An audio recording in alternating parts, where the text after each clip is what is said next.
ये मुर्गियाँ sad song सुनती है तो एक मुर्गी एक अंडा देती है। हमारे यहाँ ऐसा ही होता है। तभी बतख सैड सॉन्ग को बदलकर आइटम सॉन्ग लगा देता है। फिर तो मुर्गियाँ डांस करते हुए भर भर के अंडा देती है। इधर मुर्गियों का पति मुर्गा नाश्ता कर रहा था और साला बतख सभी अंडे को फटाफट उठा के बेचने का प्लानिंग कर रहा था। तभी मुर्गा वहाँ हाजिर हो जाता है। मैंने कुछ नहीं किया। मुर्गा अंदर घुसता और अपने सभी पत्नियों को वहाँ से भगा देता है और बतख को भी।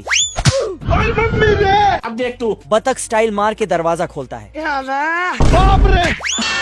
फिर बाहर अंडों की टोकरी में इसको पैसा दिखता है जिसका रखवाला मुर्गा कर रहा था। अच्छा। बतख अंडे को हासिल करने के लिए मुर्गी बन जाता है यार मैं इतना सुंदर क्यों हूँ? और फिर इस मुर्गे के सामने आके मटकने लगता है। कोई हमें भी पटा लो, गरीबों की दुआ लगेगी। साला मुर्गे के इतनी सारी पत्नियों के होते हुए भी नकली मुर्गी के चक्कर में पड़ जाता है। बाबू। ये मुर्गा बतख को ढूंढता है लेकिन बतख अंडा चोरी करने की तैयारी कर रहा था। तभी मुर्गा आ जाता है। मुर्गा बतख को मुर्गी समझता है और अपने पैर से एक इल्ली को बाहर कर देता है।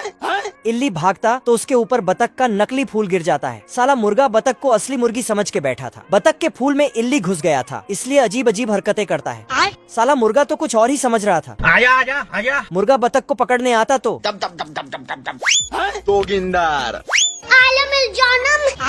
बतख अपने फूल में कुछ देखता है तो इल्ली वहाँ से भाग जाता है और फिर इल्ली इसके कॉस्ट्यूम में ही घुस जाता है। इधर से मुर्गा निकलता है और नकली मुर्गी को देखता है कि डांस कर रही है तो ये भी जाके ठुमके लगाने लगता है।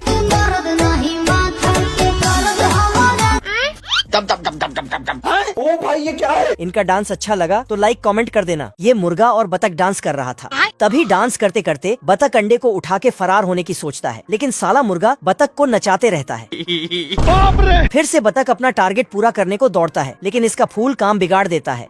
ये क्या है? तो मुर्गा उसे फिर से नचाने लगता है क्योंकि बतख नकली मुर्गी बना है। आँखों से लीजिए। बतख नाचने छोड़कर अंडे बेचने को भागता है लेकिन मुर्गा उसे हवा में ही पकड़ लेता है और घुमा घुमा के डांस करवाता है। बाबू। लेकिन घूमते घूमते बतख का पोल खुल जाता है और इल्ली भी आजाद हो जाता है। अरे मुझे चक्कर आने लग गया अब। फिर मुर्गा ये सब देखकर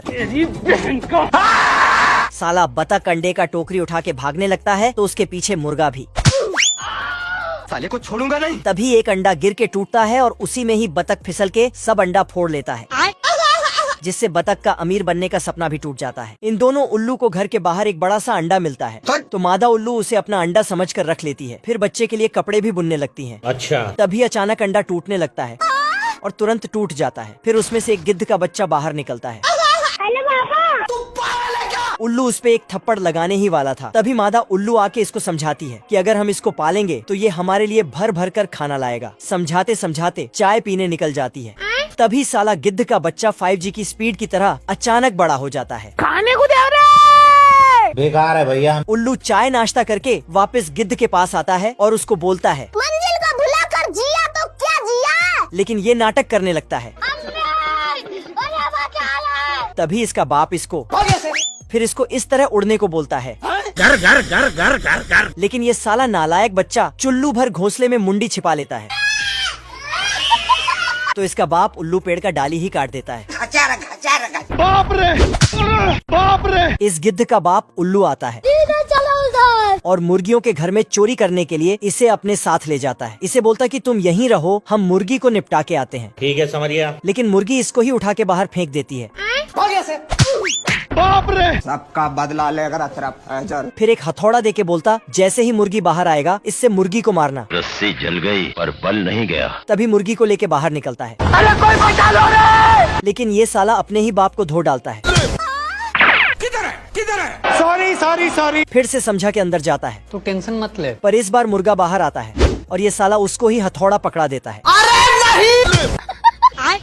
क्या बोलूं मैं इस पे? फिर उल्लू ने एक बॉम्ब लिया और मुर्गी के घर में डालकर फरार हो गया। लेकिन मुर्गी बॉम्ब को बाहर फेंक देती है पर ये साला इसको अपने बाप का सामान समझकर वापस उल्लू को देने चला जाता है। उल्लू बॉम्ब से बचकर एक डिब्बे में छिपता है लेकिन ये वहाँ भी पहुँच जाता है। गिद्ध बॉम्ब को ले जाकर अपने माँ को दे देती है तो उल्लू